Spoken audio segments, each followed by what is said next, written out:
Hi friends, welcome back to our channel. ఈరోజు egg biryani ఎలా చేసుకుందామో చూద్దాము. ఎగ్స్ని ఉడకబెట్టుకున్నాను, 4 తీసుకున్నాను. అలాగే టమాటాలు, పచ్చిమిర్చి, ఉల్లిగడ్డ, కొత్తిమీర. బాస్మతి రైస్తో చేస్తున్నాను. బాస్మతి రైస్ని ముందుగానే ఒక అరగంట సేపు నానబెట్టుకున్నాను. 3 కప్స్ తీసుకున్నాను నేను బాస్మతి రైస్ అనేది. టమాటాలు కట్ చేసుకున్నాను. లెమన్ ఒక బౌల్లో తీసుకున్నాను. ఉల్లిగడ్డలు, పచ్చిమిర్చి, కొత్తిమీర, దాల్చిన చెక్క, లవంగాలు, యాలకులు, బగారా ఆకు. ఎగ్స్ను ఉడకబెట్టుకొని పొట్టు తీసుకొని పక్కకు పెట్టుకున్నాను. అలాగే ఎగ్స్కు ఘాట్లు కూడా పెట్టుకున్నాను ఆయిల్లో ఫ్రై చేసుకోవడానికి. ఒక బౌల్ పెట్టుకొని అందులో కర్రీకి సరిపడా ఆయిల్ కూడా వేసుకుంటున్నాను. ఆయిల్ వేసుకున్న తర్వాత అందులో ఎగ్స్ని ఫ్రై చేసుకోవడానికి కొంచెం పసుపు, ఉప్పు, కారం, ధనియాల పొడి అన్నీ వేసుకుంటున్నాను వేపుకోవడానికి. ఎగ్స్ అనేవి ఇవి బాగా వేపుకుంటే ఎగ్స్ అనేది టేస్టీగా ఉంటుందని ఆయిల్లోనే ఇవన్నీ వేసుకుంటున్నాను. ఇవన్నీ వేసుకొని బాగా కలుపుకోవాలి. కలుపుకున్న తర్వాత మనం ఒక 4 ఎగ్స్ తీసుకున్నాం కదా, ఆ 4 ఎగ్స్ని ఆయిల్లో వేసుకొని కలుపుకుంటున్నాను. ఘాట్లు పెట్టుకోవడం వల్ల ఎగ్స్కు లోపల ఉప్పు, కారం, మసాలా అనేది బాగా పడుతుందని ఇలా ఘాట్లు పెట్టుకున్నాను. ఇవి ఆయిల్లో ఫ్రై చేసుకుంటున్నాను. ఎగ్స్ అనేవి ఇవి బాగా ఫ్రై అవ్వనివ్వాలి. ఇవి బాగా ఫ్రై అయ్యాయి. ఫ్రై అయిన తర్వాత ఒక బౌల్లోకి తీసుకుంటున్నాను నేను. తీసుకున్న తర్వాత ఇదే ఆయిల్లో కొంచెము షాజీరా, అలాగే దాల్చిన చెక్క, లవంగాలు, యాలకులు, బగారా ఆకు కూడా వేసుకుంటున్నాను.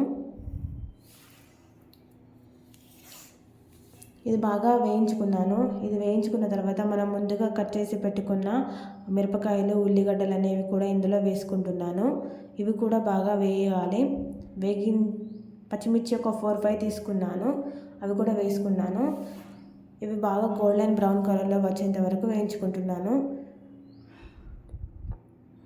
ఇది బాగా వేగాలి. ఇది వేగిన తర్వాత ఇందులో కొంచెం అల్లం పేస్ట్ కూడా వేసుకుంటున్నాను. 1 స్పూను అల్లం పేస్ట్ వేసుకుంటున్నాను. ఇది కూడా పచ్చివాసన పోయేంత వరకు ఆయిల్లోనే ఫ్రై చేసుకుంటున్నాను.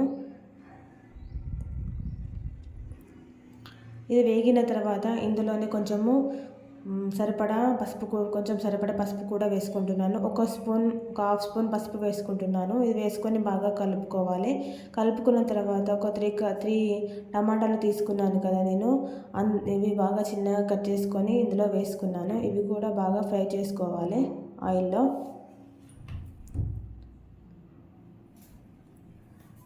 ఇవి బాగా ఉడకాలి. ఉడికిన తర్వాత ఇందులో కారము, ఉప్పు వేసుకుంటున్నాను.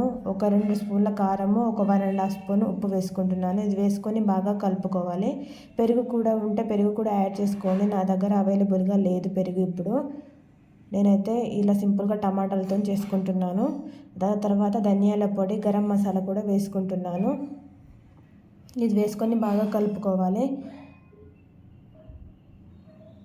బాగా కలుపుకున్న తర్వాత మనము కొంచెం కొత్తిమీర కూడా వేసుకుందాము. ఇంకొంచెం లాస్ట్లో వేసుకుందాము కొత్తిమీర వేసుకొని బాగా కలుపుకున్నాను. ఇది వేసుకొని బాగా కలుపుకున్న తర్వాత ఒక 4 ఎగ్స్ తీసుకున్నాను కదా, అవి కూడా కొంచెం మళ్ళీ ఫ్రై అవ్వేలాగా ఈ కర్రీలోనే వేసుకొని బాగా కలుపుకుంటున్నాను. బాగా కలుపుకున్నాను.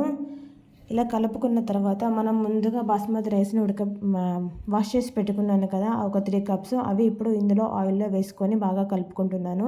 ఇలా కలుపుకోవడం వల్ల రైస్కు ఉప్పు, కారం అనేది బాగా పడుతుందని ఇలా కలుపుకుంటున్నాను నేను బాస్మతి రైస్ని. నేను ఒక 3 కప్స్ తీసుకున్నాను బాస్మతి రైస్. 3 కప్స్కి 4 కప్స్ వాటర్ పోసుకుంటున్నాను. నేను నార్మల్ వాటరే పోసుకుంటున్నాను, హాట్ వాటర్ పోసుకోవడం లేదు. 3 కప్స్కి 4 కప్స్ వాటర్ పోసుకుంటున్నాను. నాకు మంచిగా మెత్తగా వచ్చింది రైస్ అనేది. ఇది బాగా కలుపుకుంటున్నాను. ఇది బాగా మసలాలి. ఇది మసలేటప్పుడు నేను లెమన్ కూడా యాడ్ చేసుకుంటున్నాను, రసం అనేది.